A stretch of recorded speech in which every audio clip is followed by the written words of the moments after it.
नमस्कार मंडळी. अक्षयतृतीया आली ना. अक्षयतृतीयासाठी आता गुळाच्या सांजोऱ्या बनवायच्या आहेत मला. तर आमच्याकडे जास्त कोणी खात नाही म्हणून मी थोड्याशाच बनवते, देवांना निवेद्याला पितरांना. तर मी घेतला आहे 1 वाटी रवा, गूळ, मैदा आणि ही बारीक केलेलं खोबरं, खसखस आणि वेलची पावडर, सुंठ वगैरे आणि तूप. आता मी ते कशा बनवणार आहे मी तुम्हाला दाखवते.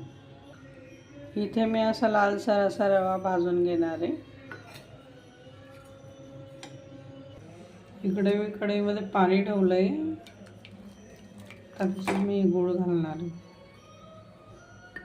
हा पाक तयार होऊ देते मी चांगला, एक चासणीचा.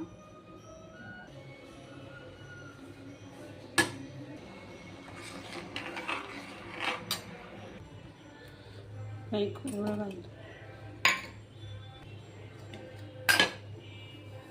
खसखस घातली आणि ही वेलची. पाक झालाय आता तयार.